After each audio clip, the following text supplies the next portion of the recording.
stood in the barren land of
wonderful and bountiful supply,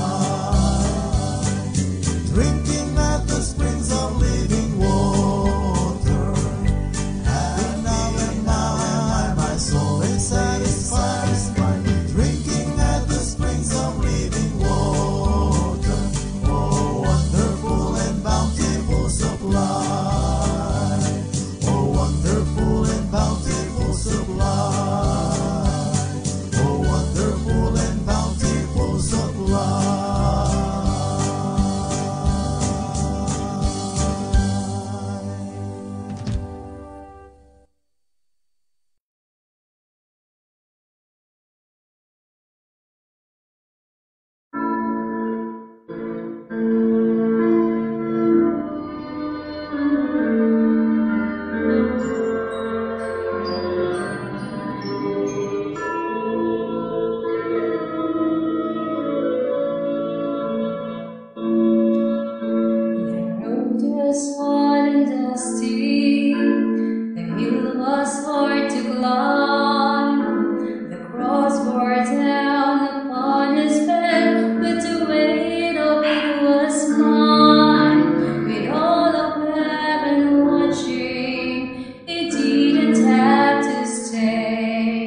Cause all the while he knew he could have simply walked away.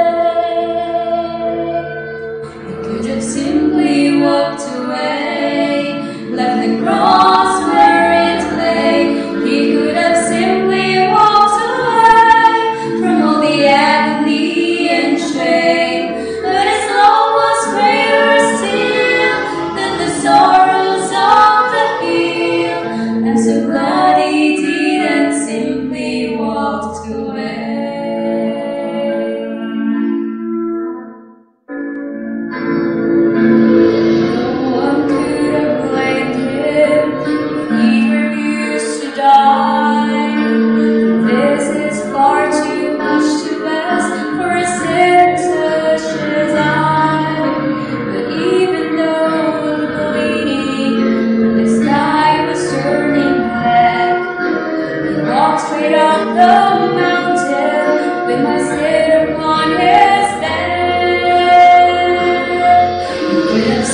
Ara Bautista Ocampo at kay Sister Cherry sa napakagandang opening number.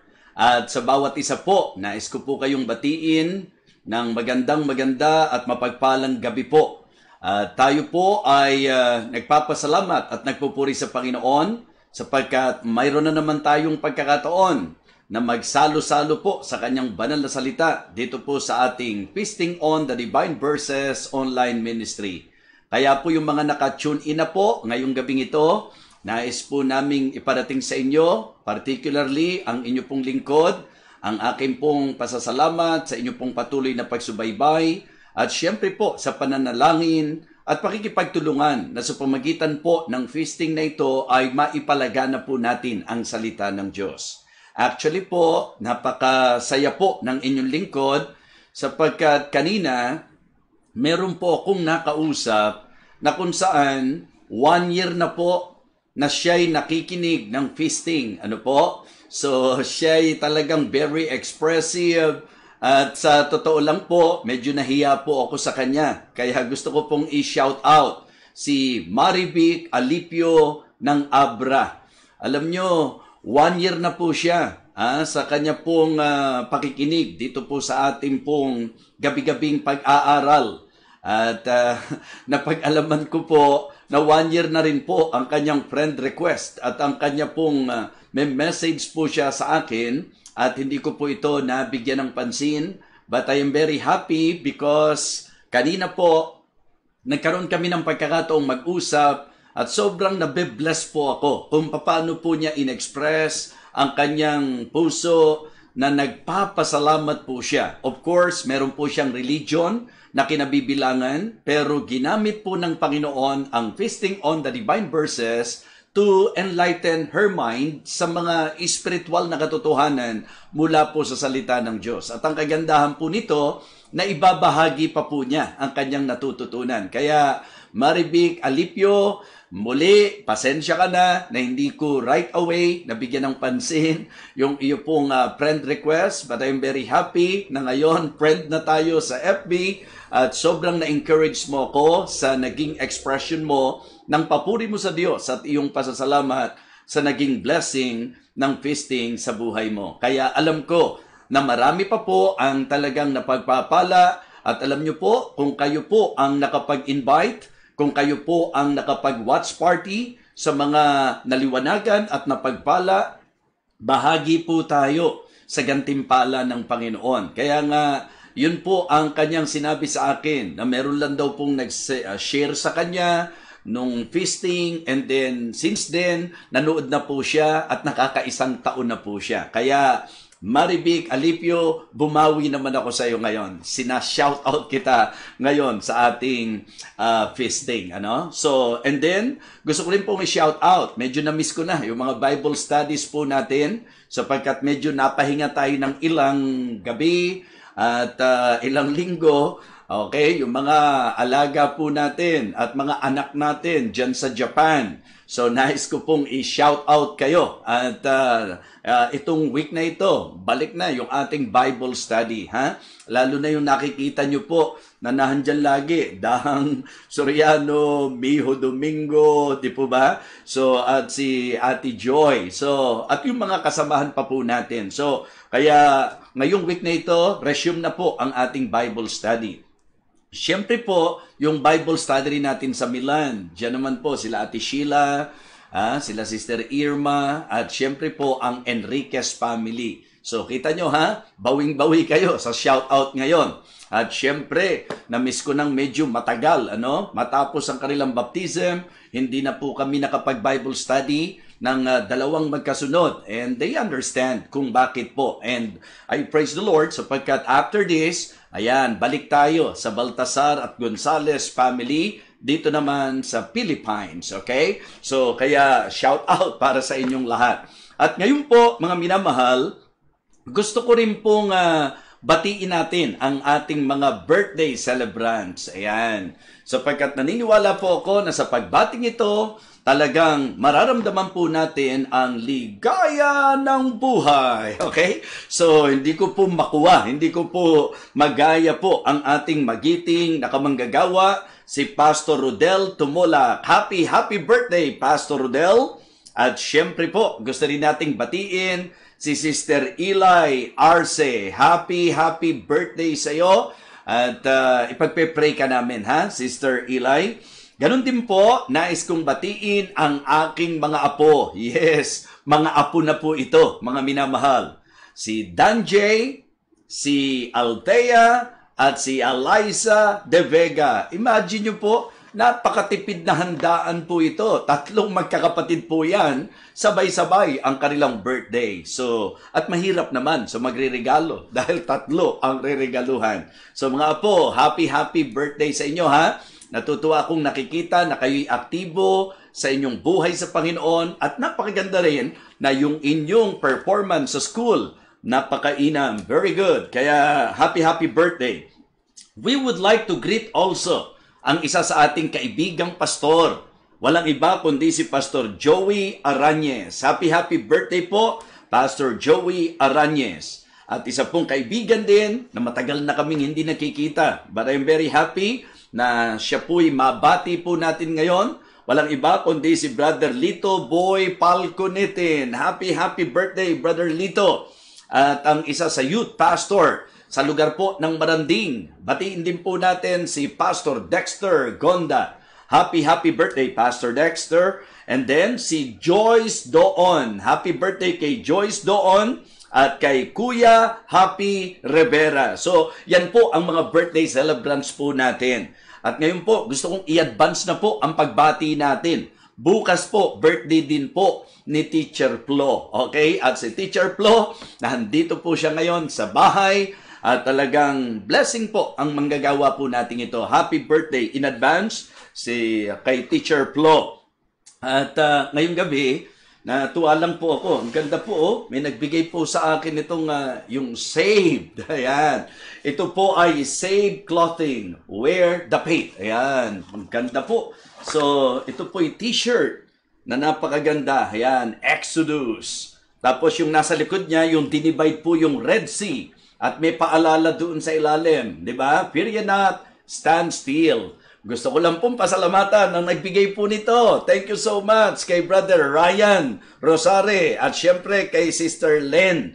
Ito po yung aking mga inaanak na talagang ever thoughtful talaga. At nais po nating, ipag-pray nyo po, maganda po itong kanilang ginagawa na yung kanila pong parang business na rin ito, no? So, yung pong mga t-shirts na kung saan mga magaganda po yung tatak. May mga biblical po yan, message po yan. Si Sister Ruth Aguilar. So, shout out sa inyo. And I appreciate this gift. At ginawa ko, isin-shout out ko na para po mabigyang pansin din po ng lahat na kung gusto nyo po ng magandang t-shirt, ayan, kontakin nyo po sila, Brother Ryan, sila Sister Lenlen, at si Sister Ruth. So, this time, tayo po ay lalapit na sa Panginoon. Ipag-pray po natin yung ating pong gawain ngayong gabi na talagang muli po, liwanagan po tayo ng Diyos, pagpalain po tayo ng Panginoon. By the way, congratulations nga po pala sa Pilgrims, Bible Baptist Church Milan,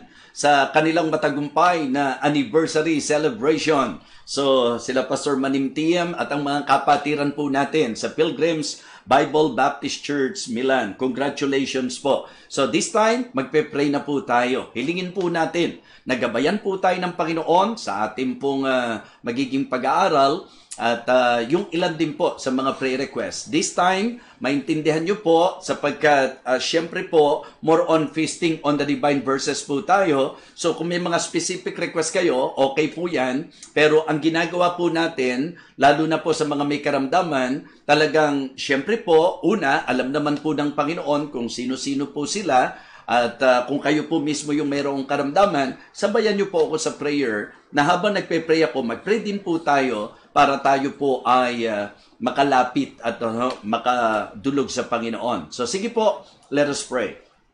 Dakilang Diyos, aming Ama, sa gabing ito kami po'y nagpapasalamat at nagpupuri sa iyo sapagkat napakabuti mo po sa amin. Lord, thank you so much for your grace. Thank you for your goodness. Thank you for always blessing us, O God.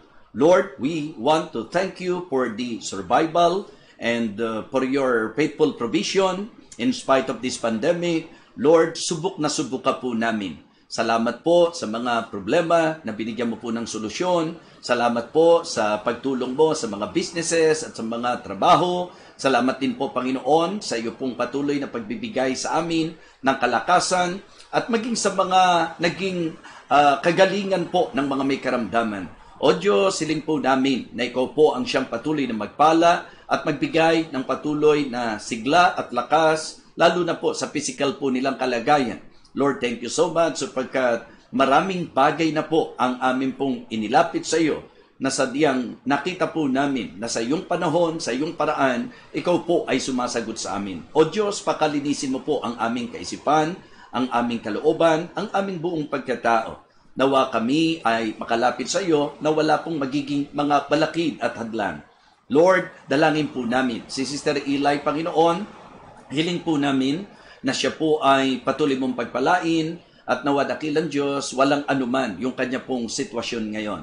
Nawa, palakasin mo po siya at sa iyo po namin siya ay pinagkakatiwalang lubos. Dakilang Ama, aming Panginoon, nais din po naming ilapit sa iyo si Sister Grace Butay, Panginoon.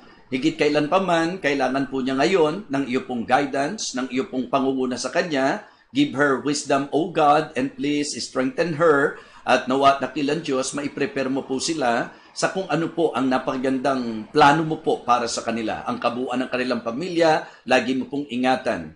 Ngayon po ay nasa probinsya po sila at nagtitiwala po kami na ikaw po ang siyang aabot sa kanila, dakilang Diyos. Aming Panginoon, hiling ko rin po ang lahat ng mga tinamaan po ng COVID-19 na hanggang ngayon po ay nagsasuffer. Dakilang Diyos, nawa makarecover po ang bawat mga naapektuhan po ng virus na ito. Lord, we pray also for your provision, lalo na po yung mga na-hospitalized, Panginoon. Hiling ko po na ikaw po ang siyang mag-provide para po sa kanila. O Diyos, gamitin mo rin po ang mga treatment na ginagawa po sa kanila.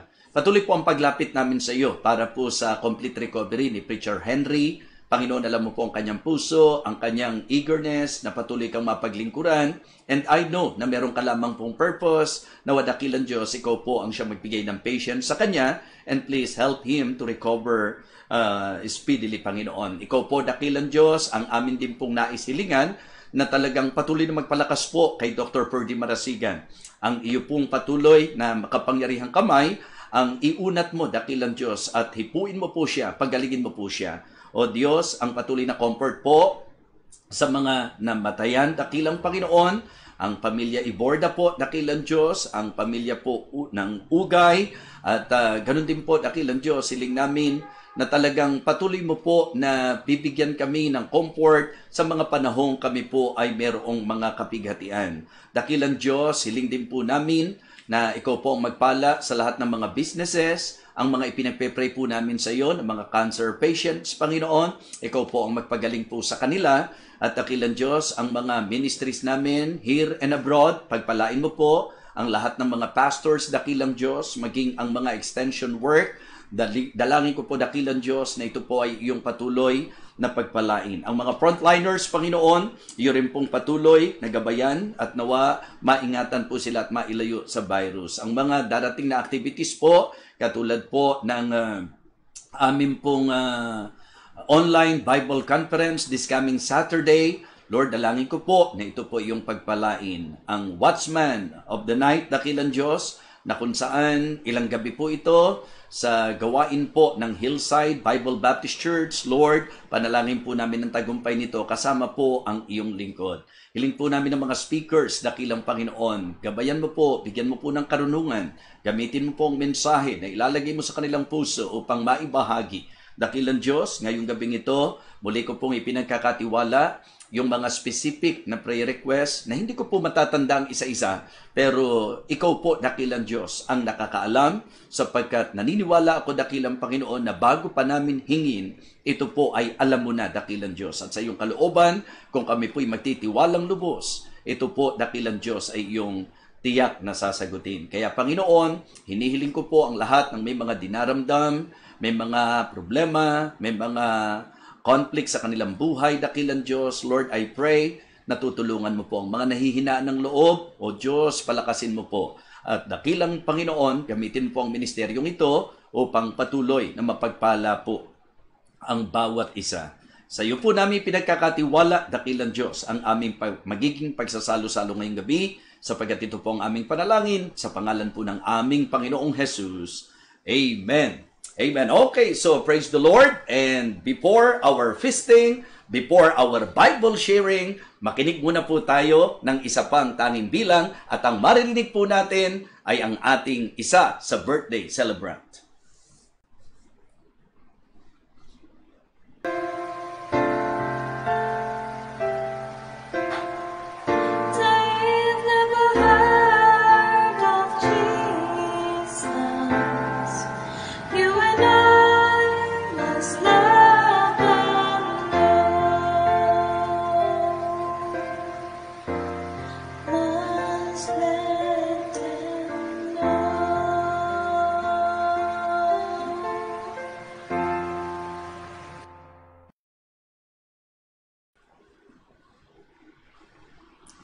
Amen. Apo ko po yan. Okay, so thank you Althea ha. So happy birthday. At masarap na birthday mo ha. Nakapag-alay ka ng awit sa Panginoon. At yung awit po niya, paalala po, maging sa ating pong mga mananampalataya. Marami pa po ang hindi nakakarinig patungkol sa ating Panginoon. Kaya sana po talagang magtulong-tulong po tayo sa mga kaibigan po namin na ngayon lang po namin nakasama sa ating pong pagsasalo-salong ito, maganda pong maunawaan po ninyo na ang sentro po natin dito ay ang salita ng Diyos. Hindi po namin issue ang religion dito po sa usapang ito sapagkat naniniwala kami na ang kalooban ng Panginoon talagang ang kanyang salita ang maipangaral sa bawat tao po. Kaya ito ang intensyon, ang objective po ng Feasting on the Divine Verses ay maipalaganap ang banal na kasulatan. Okay, so medyo maulan po dito sa amin. I hope na hindi po kayo naapektuhan at sana malinaw po ninyo akong naririnig. Ano po? Naalala ko tuloy nung ako po'y nag-speak doon po sa camp sa Nueva Vizcaya. Imagine nyo po, almost 500 people po yan sa open gym. Naku, sinabayan po kami ng heavy rain. Kaya talagang medyo damang-dama ko po yun. Damang-dama ko po. So, ngayon po, I hope na hindi kayo naapektuhan sa patak ng ulan. Ano ho? Na baka yun po ang naririnig ninyo. Naway maghari pa rin at magibabaw pa rin ang tinig ng Diyos sa ating pong pag-aaral ngayong gabing ito. So, sige po, Matthew chapter 9. Matthew chapter 9. Actually po, ang babasahin ko, verses 1 to 13. Mula po, verse number 1 hanggang verse number 13. At ang ating pong mensahe, pinamagatan ko pong, The Doctor is in. The Doctor is in. May idea kayo, ano po? Na kung saan tayo, pagka nagpupunta po tayo sa clinic or sa hospital, ayan, it is either nakalagay doon, The Doctor is in, The Doctor is out. At gusto kong maintindihan nyo sa magiging message po natin ngayong gabi that we all need the doctor. Lahat po tayo, kailangan po natin ang doctor na kung saan pag-uusapan po natin ngayon. Matthew chapter 9, beginning verse number 1. Bagamat ang ating pong emphasis, yung pong verses 9 to 13, but for the sake of clear understanding po, sa pinaka-background, babasahin ko na po. Beginning verse number 1. And he entered into a ship and passed over and came into his own city. And behold, they brought to him a man sick of the palsy, lying on a bed, and Jesus, seeing their faith, said unto the sick of the palsy, Son, be of good cheer, thy sins have forgiven, or be forgiven thee. And behold, certain of the scribes said within themselves, This man blasphemeth. And Jesus, knowing their thoughts, said, Wherefore think ye evil in your hearts? Or whether it is easier to say, Thy sins be forgiven thee, or to say, Arise and walk. But that ye may know that the Son of Man hath power on earth to forgive sins, Then saith he to the sick of the palsy, Arise, take up thy bed, and go unto thine house. And he arose, and departed to his house. But when the multitude saw it, they marveled, and glorified God, which hath given such power unto men. And as Jesus passed forth from thence, he saw a man named Matthew sitting at the receipt of custom, and he saith to him, Follow me. And he arose and followed him. And it came to pass, as Jesus sat at meat in the house, behold, many publicans and sinners came and sat down with him and his disciples. And when the Pharisees saw it, they said unto his disciples, Why eateth your master with publicans and sinners? But when Jesus heard that, he said unto them, They that be whole need not a physician, but they that are sick. But go ye and learn what that meaneth, I will have mercy and not sacrifice, for I am not come to call the righteous, but sinners to repentance. Purihin po ang pagbasa ng salita ng Diyos. Mga minamahal, sa gabing ito, tayo po ay muling mag-aaral na ang ating pong layunin ay mabigyang liwanag sa kaisipan ng bawat makikinig ang mensahe ng ating Panginoon. Humingi po tayo ng gabay sa ating pong pag-aaral. Dakilang Diyos, aming Ama, patuloy po ang paglapit namin sa iyo upang amin pong maunawaan ang iyong salita. O Diyos, hiling ko po ang patuloy na kapuspusan ng Banal na Espiritu. May you continue to guide me, O God, and please fill me with your Holy Spirit. Help me, O Lord, and please give the people clear understanding sa mensahe po na aming tatalakayin ngayon. Sa iyo ko po ipinagkakatiwala ang aming pong pagsasalo-salo, Ama, sa dakilang pangalan po ng aming Panginoong Jesus. Amen. Amen. All right. So, dito po, magandang makita natin na ang Panginoong Jesucristo po, nung siya po ay nasa lupa, ang kanya pong kaabalahan ay ang pagganap ng kalooban po ng kanyang Ama na sa kanya po ay nagsugo. Makikita po natin sa hindi iilang tala sa banal na kasulatan na talagang siya po'y very busy. Ano po? Sa paghahayo, sa paglalapit ng kaluluwa, sa pagpapagaling ng may karamdaman. So yan po, lahat ng mga bagay na yan ay kanya pong ginagawa samantalang siya po ay nandito sa lupa. At ito pong portion ng scripture na ating pong binasa, mga minamahal, ay yung pong pagkakataon na siya po ay nag-perform ng miracle na siya po'y nagpagaling. At nung siya po'y nagpagaling, syempre po na-amaze ang napakaraming mga tao. And then, because of that, mga minamahal, ito po ang nagdala sa kanila to glorify God. At doon po sa ating binasa, pagdating po natin sa verse number 9, meron pong tinukoy na tao po rito. At yan ay walang iba kundi si Matthew na nasa paningilan po ng buwis. Ano po? Ang sabi ng verse number 9, And as Jesus passed forth from thence, he saw a man named Matthew sitting at the receipt of custom, and he saith unto him, Follow me. And he arose and followed him. So this is about the calling of Matthew. So verse number 10, And it came to pass, as Jesus sat at meat in the house, behold, many publicans and sinners came and sat down with him and his disciples.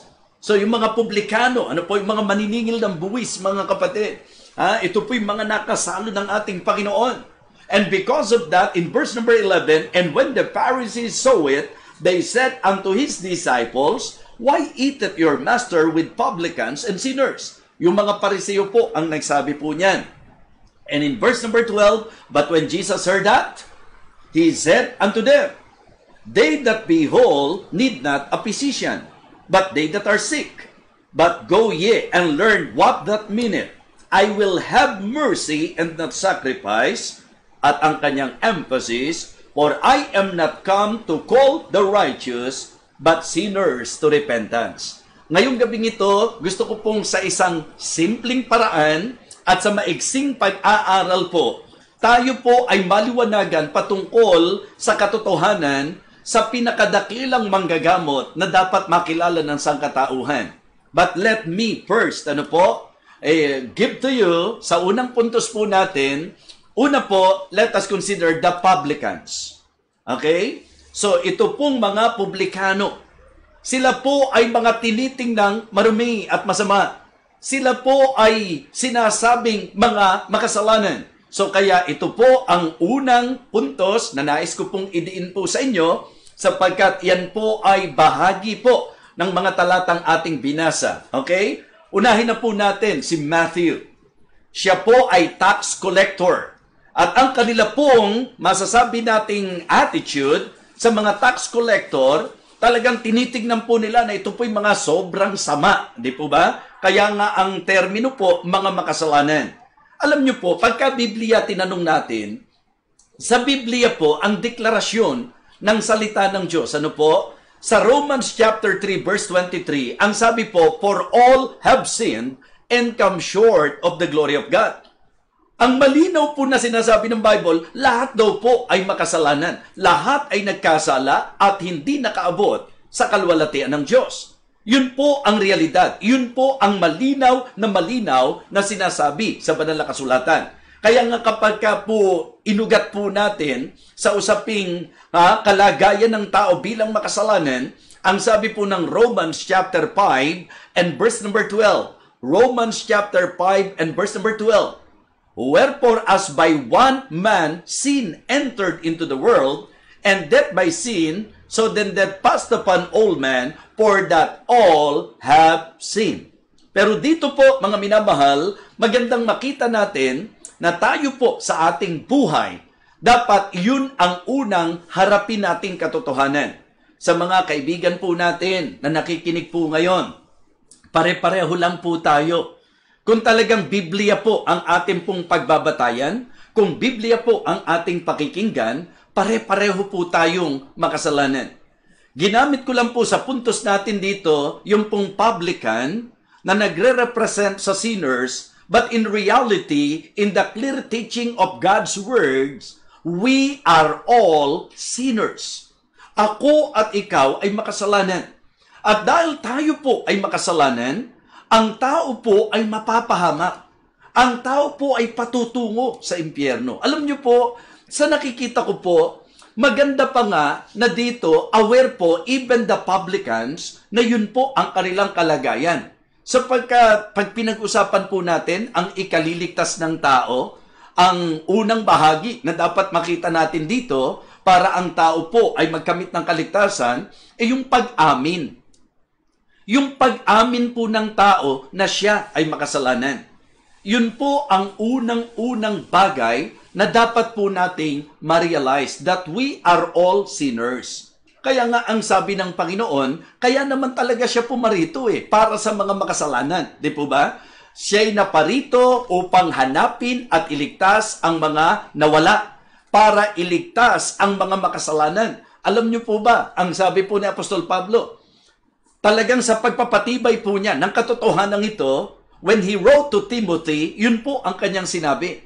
In 1 Timothy chapter 1 and verse number 15, ang sabi po ni Apostle Paul, this is a faithful saying and worthy of all acceptation, that Christ Jesus came into the world to save sinners, of whom I am chief. So lumalabas po na may advantage na tayo po ay magiging, alam niyo po yun, totoo sa ating sarili at aamin na tayo po ay makasalanan. Ito po ang rason kung bakit naparito po ang ating Panginoon. Kaya nga, ngayong gabi, yun po yung aking nais na bigyan po ng diin po sa ating nagiging pagtalakay. So, ang mga publikano po ay nagre-represent sa mga makasalanan. Pero hindi mo kailangang maging tax collector, hindi mo kailangang maging publican upang ikaw ay maging makasalanan. Because, as what I have mentioned to you, sa sinasabi po ng salita ng Diyos from Adam, lahat po, namana po natin yung makasalanang likas. Kaya nga, pag pinag-aralan niyo po ang tao po, hindi po nagiging makasalanan dahil siya'y nagkakasala. Hindi po. Siya po'y nagkakasala dahil siya po ay makasalanan. Yun po ang naging likas po natin. We have that sinful nature mula po kay Adam. Nung bumagsak po ang tao sa kasalanan, minana po natin yan at yun po ang nananalaytay po sa atin. Kaya sa katotohanan, we are all sinners. At isang bagay ito na dapat aminin po natin. Sapagkat ito ang isa sa unang hakbang.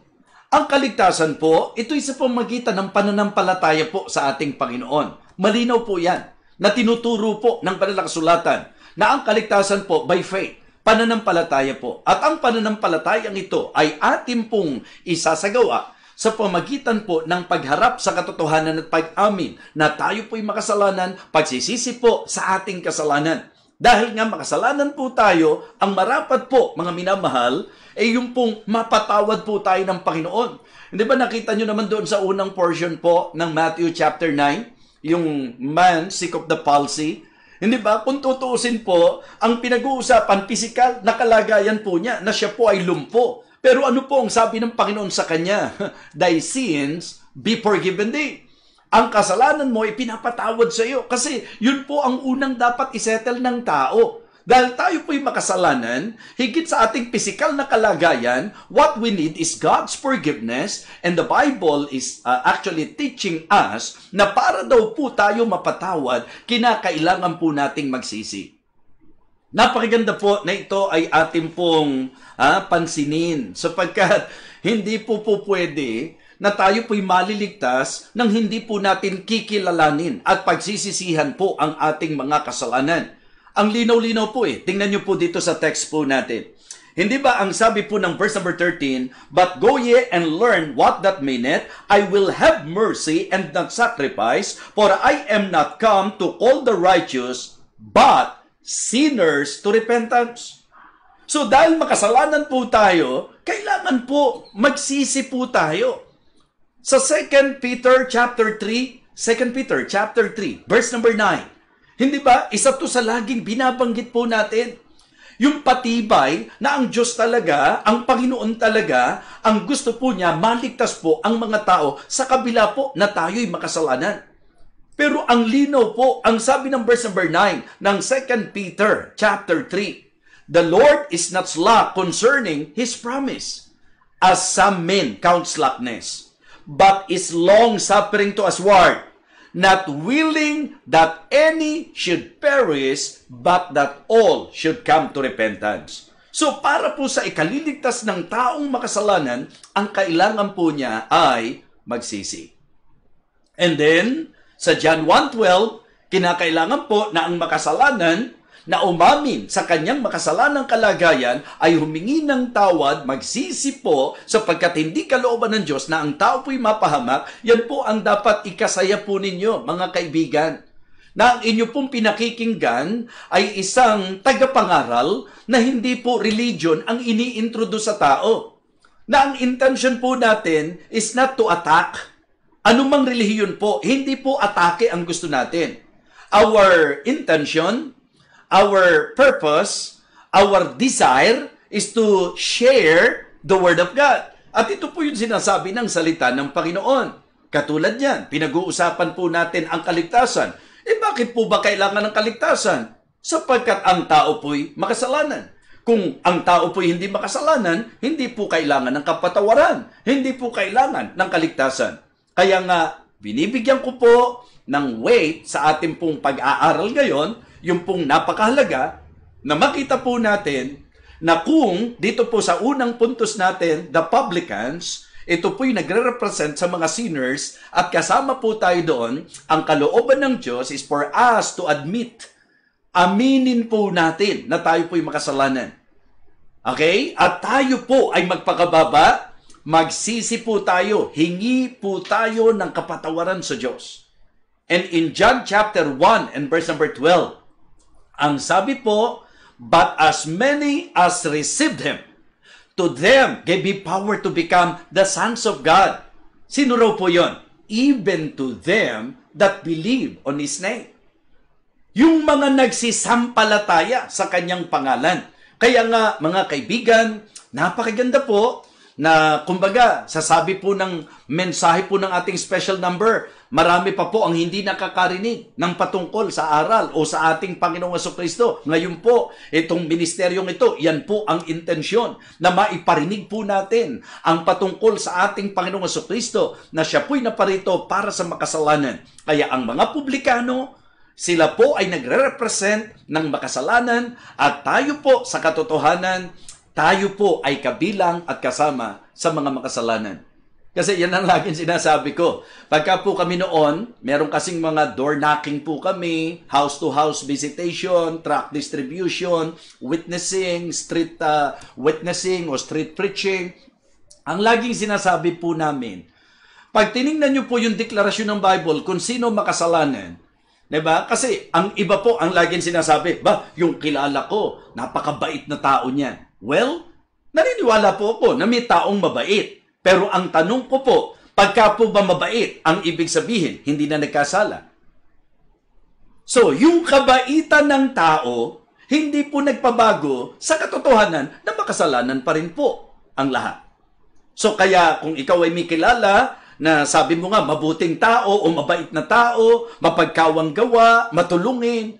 Well, hindi natin para kontrahin yun na may mga ganung tao talaga, na may mga taong mabait, may mga taong maawain, may mga taong matulungin, may mga taong palabigay, pero yung pagiging mabait, pagiging matulungin, yung pagiging, alam niyo po yun, makikipagkapwa-tao, hindi po nagpapabago na kasama pa rin po ang lahat sa deklarasyon ng Biblia na tayo po ay makasalanan. At dahil makasalanan po tayo, mapapahamak tayo. Ang nakakatuwa po, ang Biblia ang nagsabi na hindi ibig ng Diyos na ang sino man ay mapahamak, kundi ang lahat ay magsipagsisi. At dito sa teksto natin, nilinaw po na ang ating Panginoon ay pumarito not to call the righteous but sinners unto repentance. But sinners to repentance. So kaya yun ang unang puntos na nais kong talakayin po natin at bigyan po natin ng pagpapahalaga. Yung kalagayan natin na tayo po ay katulad ng publikano. So, yan ang unang puntos natin dito sa mensahe. The publicans. Okay? Sinners. Pangalawa po, the Pharisees. It is also good to learn from this message yung nire-represent naman ng Pharisees. Ito naman yung mga self-righteous. Kung yung mga publicans, ang nire-represent ito, sinners, itong mga Pharisees naman, ang nire-represent naman ito, mga self-righteous. Para sa kanila, publikano lang ang makasalanan. At sila po hindi. Remember one of the stories doon po sa parable, yung pong Pharisee and publican na nanalangin po, di ba, sa Diyos. And then, yung pong Pariseo, wala na hong ginawa, kundi magmagaling at magsabi na siya ay ganito, hindi siya katulad ng ibang tao, siya'y tumutulong siya'y nag-iikapo, lahat na po, di ba? Lahat ng buti niya. Pero yung pong publikano, ni hindi makatingin ng diretso sa ating Panginoon. Dinadagukan ang kanyang dibdib. At ang sabi niya, kahabagan mo ako, di ba? Na isang makasalanan. Ang sabi po doon sa parable na yon o sa tala na yon ng banal na kasulatan, sino po ang nagkamit ng kapatawaran? Sino po ang nilingap ng Panginoon? Yan din po ang makikita nyo sa storyang ito. Ang sabi po mga minamahal sa verse number 11, and when the Pharisees saw it, they said unto his disciples, why eateth your master with publicans and sinners? Nakita niyo po? Yung bang kaisipan na ang kanilang tingin, yung mga publikano lang po ang mga makasalanan. At tingnan niyo po ang pagiging self-righteous nitong mga ito. Na halos ang ating Panginoon, pati ang ating Panginoon, kinu-question na nakikihalubilo, na nakikisalo sa mga publikano. Alam niyo po, mga minamahal, pagka po kayo, inaral niyo po sa Bible yung mga parables. Isa po sa talagang laging ginagamitan ng Diyos, ng ating Panginoong Jesus ng parable. Alam niyo kung sino? Itong mga Pariseo. If you will study yung pong parable ng prodigal son, That parable is actually, ang isa sa intention po nito is to rebuke the self-righteous Pharisees.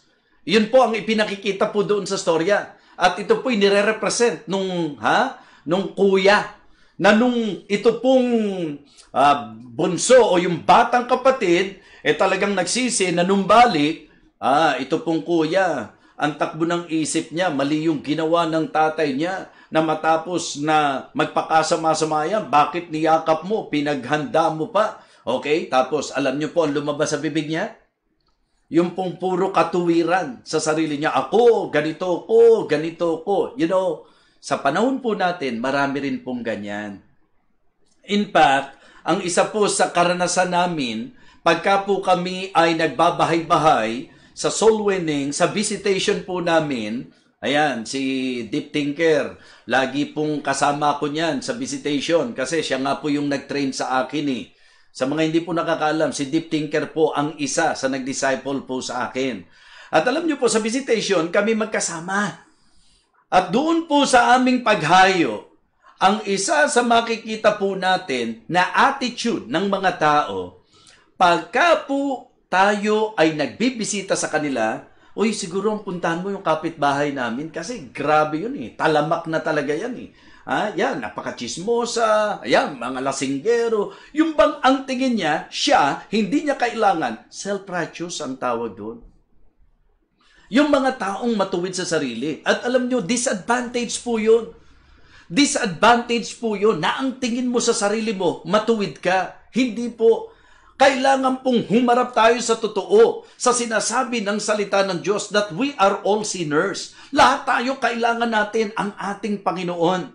Kailangan po natin, tayo po sa usapang espiritual ay nangangailangan po ng dakilang manggagamot. We all need the doctor, mga minamahal. So dito po, itong mga Pharisees, mga self-righteous po ito, mga matutuwid sa kanilang sarili, na ang tingin po nila, sila po ay maayos at yung kapwa po ang hindi. Minsan, ito po yung isa sa dapat medyo obserbahan po natin, bantayan po natin sa sarili natin. Dahil baka mamaya, ikaw, ang tiwala mo doon sa tingin mo sa sarili mo, na ikaw ay mabuting tao, di ba? Ang naririnig nga po namin noon eh, hindi naman ako nang lalamang ng kapwa, hindi naman ako gumagawa ng masama at hindi ako nangaapi ng kapwa. Wala akong ginagawang masama. Ayan, di ba? Sa ganung kalagayan po, na yung tao naman, mukhang gusto naman niya talagang patunayan na hindi siya masamang tao, pero ang pinag-uusapan nga natin, hindi kung masama ka o mabuti ka. Ang pinag-uusapan dito, makasalanan po tayong lahat. Kasi ang sentro natin, madalas, ano po? Yung bang hindi tayo nagnanakaw, basta hindi tayo gumagawa ng masama. Sa Biblia po, pag pinag-aralan nyo, ang pagkamakasalanan po natin nasa dalawang bahagi. Yung pong hindi paggawa, di ba? Yung paggawa ng masama at yung hindi paggawa ng mabuti. Sa ganyan po, ipinakita ng Biblia ang definisyon ng kasalanan. Siguro po, para mas maintindihan nyo po, hindi ba sa 1 John chapter 3 and verse number 4, ang sabi po roon, whosoever committed sin transgresseth also the law. For sin is the transgression of the law. Kung yun ang pag-uusapan natin, idinidefine ng Biblia na ang tao raw po, ang kasalanan daw po, ay ang paglabag ng tao sa kautusan. So yun daw po ang kasalanan. Pero sa Biblia po, merong isang panig pa o isang bahagi pa na i-define sa atin yung kasalanan. Ito naman po yung nasa James chapter 4 and verse number 17. James chapter 4 verse 17. Kung ang sinabi po, mga minamahal, sa 1 John 3:4, whosoever committed sin transgresseth also the law, for sin is the transgression of the law. So ang mga tao po na lumalabag sa batas, particularly sa utos ng Diyos, nagkakasala. Pero ang kasalanan po, hindi sa ganun lang po i-define ng Bible. Sa James 4:17, ang sabi po, and to him that knoweth to do good, and doeth it not, to him it is sin. Hindi lang pala ang kasalanan, yung ginawa mo yung masama. Kasalanan din po pala yung hindi mo ginawa, yung alam mong mabuti. Kaya kung tutuusin po, kung magpapakatotoo tayo, wala po tayong kawala. Lahat po tayo makasalanan. Kaya itong mga Pariseo na ito, ito po ay mga self-righteous. Kaya nga, meron akong mensahe. Ang title po The Pharisee in You. Baka hindi natin namamalayan yung espiritu ng Pariseo. Yun ang nakikita sa atin. Napaka self-righteous. Kaya kapag pinag-usapan ng message patungkol sa Pariseo, ang sabi ko, baka ito'y para sa'yo. Baka para sa'yo ang message na to. Di po ba? So, kaya napakaganda na atin pong makita sa banal na kasulatan na meron pong mga self-righteous. Sabi po nung young ruler na lumapit sa Panginoon, Panginoon, Master, ano ba ang dapat kong gawin para ako'y magmana ng eternal life? Sabi po ng Panginoon sa kanya, ganito gawin mo, sundin mo ang mga utos. Sumagot. Alam niyo, sabi niya, lahat ng kautusan ay naganap ko. Lahat ng ito, natupad ko. Alam niyo po, kung meron tayong hindi po pwedeng basta mapapaniwala, ito po ay ang Panginoon. Kasi alam niya ang katotohanan patungkol sa tao. He knew all men, He knew what was in man. Ang sabi po ng Jeremiah, di ba? I, the Lord, search the heart. Kaya alam ng Diyos na sinungaling ito.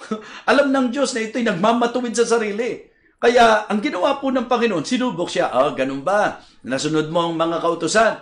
Sige nga.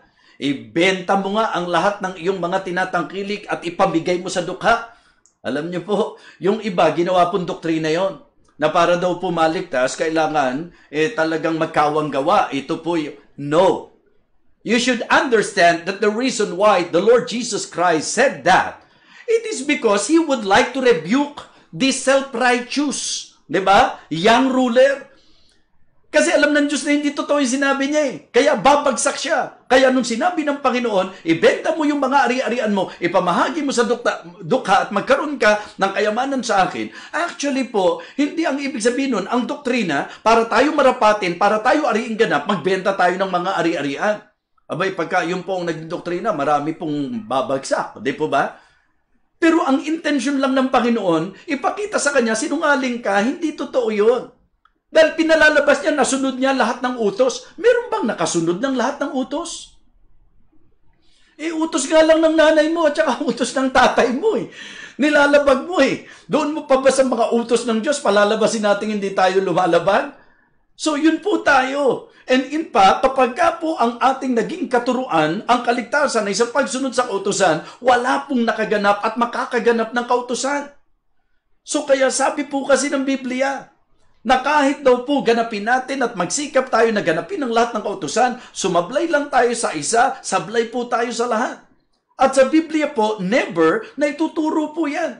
Naalala ko po si Apostol Pablo Nung sabihan po niya yung mga taga-Roma, sinulatan po niya. Basahin po natin. Romans chapter 3. Romans chapter 3, verse number 28. Well-emphasized po itong katuruan na ito Ang sabi po niya, therefore we conclude that a man is justified by faith without the deeds of the law. Nung siya po'y nagbigay ng conclusion, niliwanag po niya na ang tao raw po ay aariing ganap sa pananampalataya lamang na hiwalay po, mga minamahal, sa kautusan. Si Jesus Christ po ang kaganapan ng kautusan. Kaya ang ating pong kaligtasan, hindi sa ating katuwiran. Kaya hindi mo kailangang maging self-righteous. Maganda po na maging mababa tayo, umamin tayo sa katotohanan na tayo po'y makasalanan. Yung iba po sasabihin, ako, relihiyoso ko. Nung bata pa lang ako, pinamulat na kami sa religion. Kaya napaka-devoted namin, napaka-saradong-sarado kami at talagang very active kami sa aming religion. Gusto ko makita nyo na sa Bible po, ang daming relihiyoso Si Pablo po, di ba? Relihiyoso. Pero kinailangan po ng malinaw na pakikipagtagpo ng Panginoon sa kanya para sa kanyang kaligtasan. Si Nicodemus, ang linaw ng sabi ng Bible, sa John chapter 3, there was a man of the Pharisees named Nicodemus, a ruler of the Jews. So makikita nyo, nirepresent niya yung relihiyon.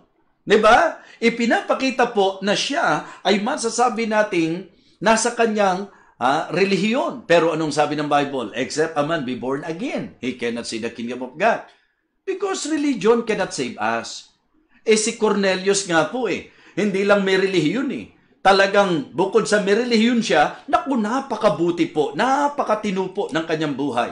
Dadaigin nga yung mga tunay na mananampalataya. Pero makikita nyo po, na may relihiyon na siya, at mabuting tao naman siya, kung tutusin, what I mean, mabait po siya, gumagana po siya ng mga masasabi nating kanilang mga katuruan, kautusan, at talagang may takot po sa Diyos eh. Pero kinailangan pa rin po na katagpuin po ni Pedro para po siya ay ilapit sa ating Panginoong Jesucristo. So, sana po nagiging maliwanag sa inyo ito. Kaya, hindi ko kailangang maging self-righteous sapagkat disadvantage po yon. Kaya sana, ito pong mga Pharisees na ito, wag nating tularan. So, nakakadalawa na po tayo. The publicans, ito po yung mga makasalanan. The Pharisees, makasalanan din pero self-righteous. Ngayon po, pansinin na po natin the physician, ang manggagamot. Amen? The physician, the greatest physician, ang ating Panginoon. Mapapansin nyo po, na nung pong nagkaroon ng mga bulungan ang mga Pariseo, ito po ang ginamit ng mga pahayag ng ating Panginoon. Tingnan nyo po ang sabi ng verse number 11 again. And when the Pharisees saw it, they said unto his disciples, Why eateth your master with publicans and sinners? Okay, kinu-question po nila. Sa verse number 12, But when Jesus heard that, narinig ng Panginoong Jesus, He said unto them, They that be whole need not a physician, but they that are sick. So mapapansin nyo po na yung ating pinag-uusapan na pagkapisisya ng Panginoon, ito po yung Savior, yung tagapagligtas. Kasi kung papansinin niyo po doon sa unang bahagi, di ba, lumpo yung dinala sa kanya. Alam natin sa Acts chapter 3, di po ba? Yung pong lame man sa Acts chapter 3, na kung saan pinalakad po yan ng Panginoon sa pamagitan po nila Peter and John. Alright? Pero dito sa pagkakataong ito, pansinin niyo po mga kaibigan, pansinin niyo po mga kapatid, balikan niyo po sa Matthew chapter 9, verse number 1. And he entered into a ship and passed over and came into his own city. And behold, they brought to him a man sick of the palsy, lying on a bed. And Jesus, seeing their faith, said unto the sick of the palsy, Son, be of good cheer, thy sins be forgiven thee. Hindi ba, lumpo po siya, ang expectation natin, lumakad ka. Okay? Gumaling ka. Well, kaya po ng Panginoon yun. Pinakita nga po niya na magagawa niya ito Pero naglilid po siya sa isang napakahalagang mensahe. Na higit sa pisikal na karamdaman, ang kailangan po natin ay ang kagalingang espiritual.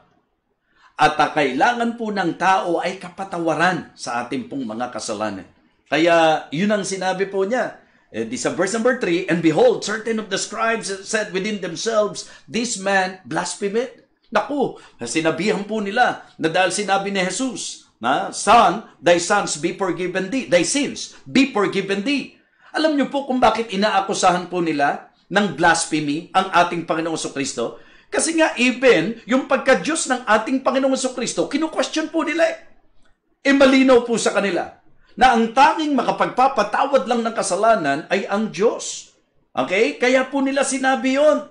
Who can forgive sins but God only? Yan po ang kanilang paniniwala. Diyos lang ang makapagpapatawad. And you know what? Tama naman po yun. Diyos lang talaga ang makapagpapatawad ng kasalanan ng lahat ng tao. Ganun po pala Diba? Bakit nagpatawad si Jesus Christ? Yun ang dapat na maintindihan mo. That Jesus Christ is not just human. He is God. Because He can forgive sins.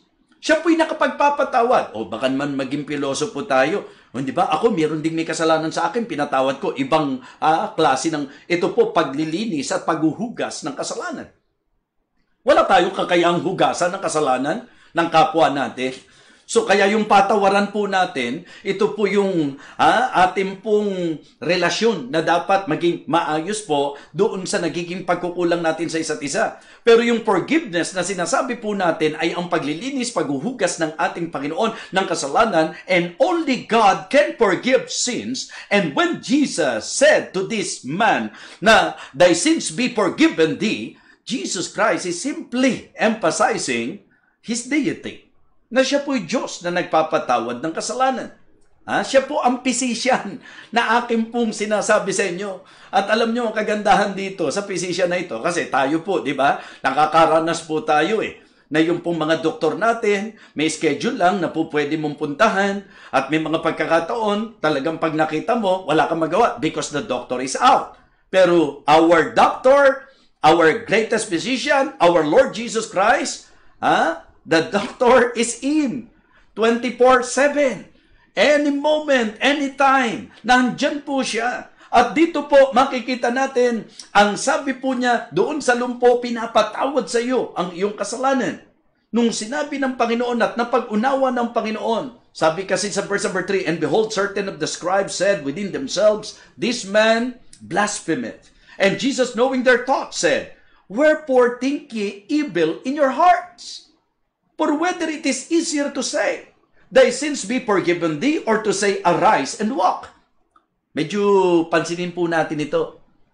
Ano po ang message ng Panginoon? Alin daw ang mas mainam? Alin ang mas madali? Alin ang mas okay?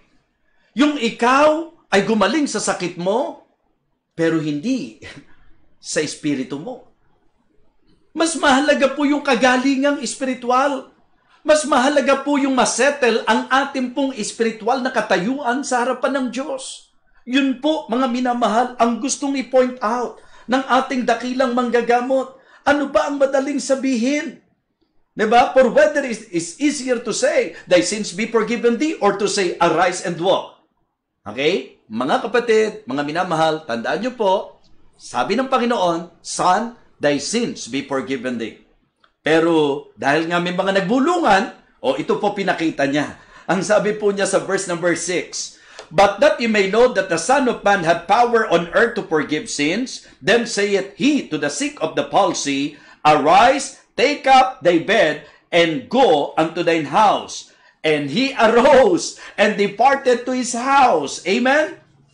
So makikita niyo po na kayang-kayang pagalingin ng Panginoon ang ating pisikal na karamdaman. Lamang gusto ng Diyos na ma-realize ng lahat ng tao na kung merong higit na mahalaga, kasi ako kahit ilang beses akong gumaling sa sakit ko, mamamatay pa rin ako. Pag hindi po na-secure at na-settle ang espiritual na kalagayan ko po, paano na ako pag namatay ako? Kaya kung meron kayong dapat higit na bigyan ng mataas na pagpapahalaga, ito po yung spiritual na kagalingan po na ang makakagamot sa atin ay ang dakilang manggagamot.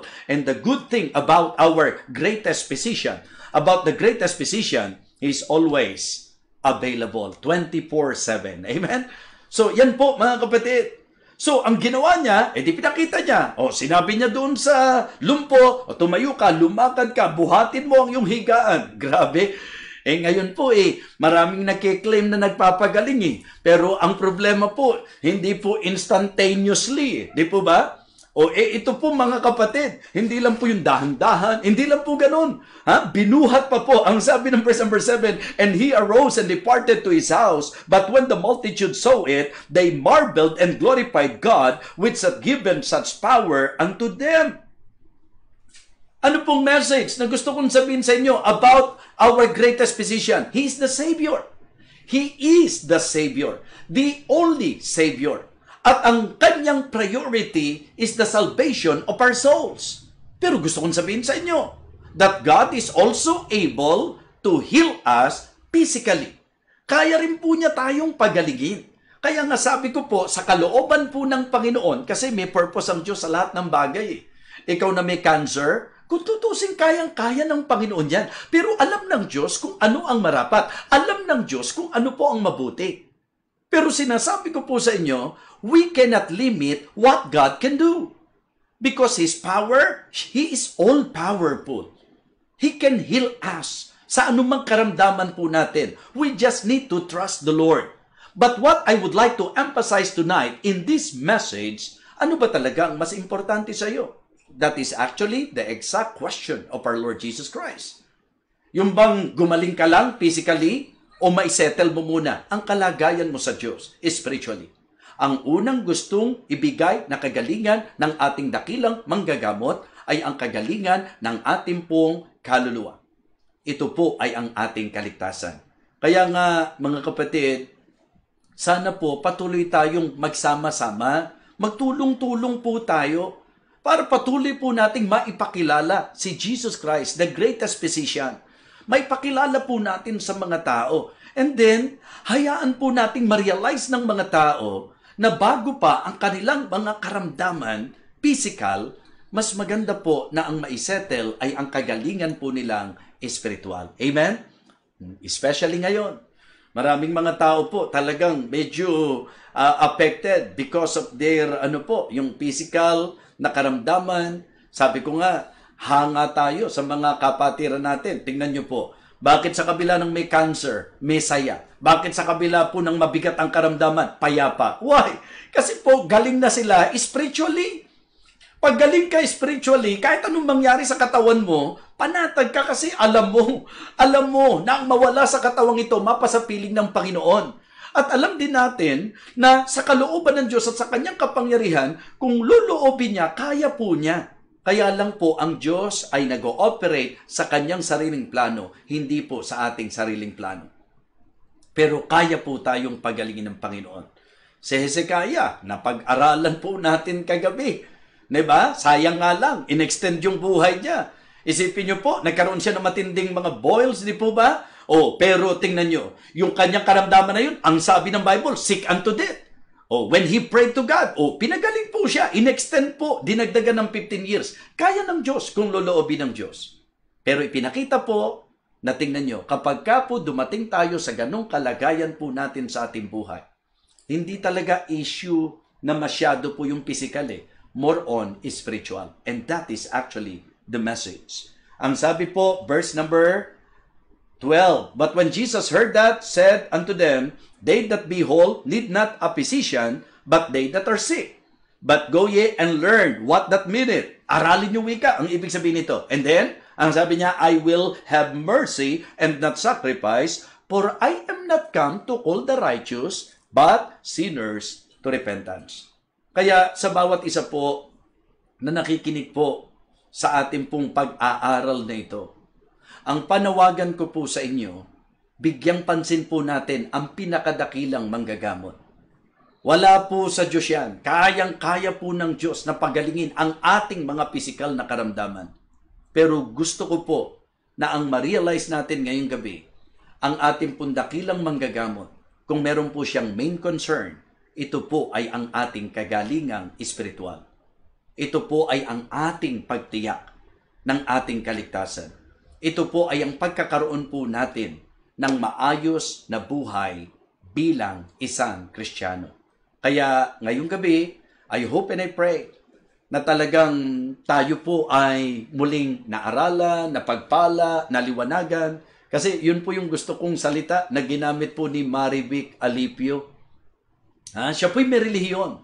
Pero ang sabi niya, siya'y naliwanagan at napakarami raw po niyang natutunan dito po sa ating salo-salo sa salita ng Diyos. At alam ko, marami po, ang ganun din po ang inyong patotoo. Hayaan po natin na patuloy na ang Diyos po ang magbigay liwanag sa atin. Ngayon, ano po ang pinaka dapat malinaw na malinaw sa bawat isa sa inyo na nakikinig? Kaya tayong pagalingin ng dakilang manggagamot physically. Pinatunayan po niya yan. Pero ang main concern ng dakilang manggagamot is our salvation. To all our friends, sa bawat bisita po natin, nanayaya po natin na watch party po, hindi po coincidence yan. Yan po'y sinadya ng Panginoon for you to hear this very important message that the greatest physician is no other than our Savior, our Lord Jesus Christ. At ang kanyang main concern, kagalingan po ng ating pong mga kaluluwa. Are you saved tonight?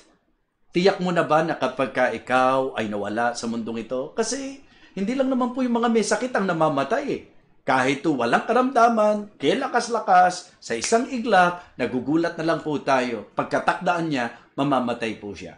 Pero may sakit ka o wala kang sakit, ang importante, yung spiritual na kalagayan po natin. We need to settle our spiritual life sa ating pong Panginoon. Kaya kung hindi pa po kayo nakakatiyak ng kaligtasan, ano po ba talaga ang mas concern ninyo? Yung pong pang-physical, diba? Sa pagkain kasi, more on lagi, naku, paano na yung kakainin natin physical? Kahit na napakasarap at napakarami mong kainin, mamamatay ka. Pag hindi mo na isettle yung spiritual, alang kwenta ang lahat ng kinain mo. So, ganun din po. Sa mga may karamdaman, yes, kaya kang pagalingin ng Panginoon. Pero kung ikaw ba gagaling physically na hindi settle yung spiritual na kalagayan mo, hindi ka na ba mamamatay dahil gumaling ka? Mamamatay pa rin po tayo. Pero ang napakaganda po, ma-secure at ma-settle po natin ang ating spiritual na kalagayan. Sa inyo po na nakikinig ngayon, kung kayo po ay hinipo ng ating Panginoong Diyos at ipinaunawa sa inyo, tama yung mensahe. Hindi tayo dapat maging self-righteous na katulad ng mga Pariseo. Kasi sa totoo lang, hindi lang naman mga publikano, lahat naman talaga tayo makasalanan. Pero gusto ko po yung narinig ko ngayon, na kahit makasalanan tayo, hindi nais ng Diyos na tayo po ay mapahamak. Ang nais niya, tayo po'y magsisi. Ang nais po niya, tayo po'y maligtas. Sapagkat siya'y naparito to seek and to save that which was lost. Kaya kung nais niyo po na magpasya na ngayong gabi, manampalataya tayo sa tanging tagapagligtas. Sa pamagitan ng pag-amin natin, makasalanan ako, tama yung pinag-aralan po natin, makasalanan naman po talaga tayong lahat. So inaamin ko po, ako'y makasalanan, na hindi ko kayang iligtas ang sarili ko. Kaya nais ko pong humingi ng tawad sa Diyos at magsisi sa aking kasalanan. At gusto kong buksan ang puso ko para sa Panginoong Jesus. At gusto kong panampalatayanan siya bilang aking tagapagligtas. Pag ginawa po natin yan, hindi po ako, ang Biblia po ang nangako na ikaw ay may buhay na walang hanggan. At ang ating pong dakilang manggagamot, 24/7. Anytime, the doctor is in. Kung nais nyo po na manampalataya sa Panginoong Jesus, kung gusto nyo pong tiyakin ang inyong kaligtasan, pwede ko po kayong gabayan sa panalangin. Ulitin ko, ang laman ng panalangin po, pag-amin na tayo makasalanan, paghingi ng tawad, pagsisisi po sa ating mga kasalanan, at pagtanggap natin sa ating Panginoong Hesukristo bilang ating tagapagligtas. If you want to do that, pwede nyo pong sundin ang panalangin ito. Diyos ang ating pong tawagan, gagabayan ko lamang po kayo. Kaibigan, kung gusto mong maligtas, gusto mong matiyak ang iyong kaligtasan, sumunod ka sa panalangin ito ng mataimtim, tawagan mo ang Diyos. Gagabayan kita sa panalangin. Manalangin ka ng ganito, Dakilang Diyos, salamat po sa iyong banal na salita. Salamat po sa kaliwanagan ng iyong banal na salita. Dakilang Diyos, inaamin ko po na ako ay makasalanan. Na hindi ko po kayang iligtas ang aking sarili. Alam ko pong ako'y marumi at makasalanan sa iyong harapan. O Diyos, patawarin mo po ako. Patawarin mo po ako sa aking mga kasalanan. Pinagsisisihan ko po ang aking kasalanan, Panginoon. At ngayong sandaling ito, binubuksan ko po ang aking puso. Tinatanggap kita bilang aking tagapagligtas. Buong pananampalataya, ikaw ay aking tagapagligtas. Salamat po sa pag-ibig mo. Salamat po sa kaligtasan. Salamat po sa buhay na walang hanggan na iyong ipinangako sa sino mang sa iyo'y mananampalataya. Inaangking ko po by faith ang iyong pangakong kaligtasan. Ito po ang aking panalangin sa pangalan po ng aking Panginoong Jesus. Amen. Amen. Kaibigan, kung ikaw ay sumunod sa panalangin ng mayroong malinaw na understanding na Diyos ang iyong tinawagan, na inamin mo na ikay makasalanan, pinagsisihan mo ito, tinanggap mo sa Jesus by faith, siya ang kinilala mong tagapagligtas, ang sabi ng Bible, malinaw na malinaw po. John 3:16, For God so loved the world, that He gave His only begotten Son, that whosoever believeth in Him should not perish, but have everlasting life. Kung ikaw ay tunay na nanampalataya, pangahawakan mo na ikaw ay ligtas dahil sa Panginoon. yan po ang kagalingang espiritual. Napakasarap po na kapag tayo po ay totoong pinagaling ng Panginoon, pagka tayo po ay totoong iniligtas ng Panginoon, mababago po ang ating buhay. Gagaling na po tayo sa ating mga bisyo. Gagaling na po tayo sa ating masasamang ugali. At tayo po ay patuloy na babaguhin ng ating Panginoon. Pero again, huwag niyo pong limitahan na bagamat nakasentro po tayo sa spiritual healing, kaya pa rin po tayong pagalingin ng Panginoon physically ayon sa kanyang kalooban at kapangyarihan. Maraming salamat po. Ito pong muli ang inyong lingkod, Evangelist Fernando de Vega. Sana po patuloy kayong sumubaybay at i-share po natin ang mensaheng ito. At gusto ko rin po ipaalala na sa darating na Saturday po, online Bible Conference. Open po ito para po sa lahat. At sa bawat kapatiran natin, sa Living Water Baptist Church and Missions at sa Victory Fundamental Baptist Church and Mission, tayo po, 6:00 po tayo bukas. 6 o'clock po tayo bukas sapagkat ako po'y tagapagsalita sa Hillside Bible Baptist Church tomorrow night. Pag-iisay na lang po natin, 6 o'clock ang ating pong service bukas po ng gabi. Thank you so much. At muli po, pagpalain po tayong lahat ng Panginoon at sa lahat ng ito, sa Kanya po ang kapurihan. God bless you.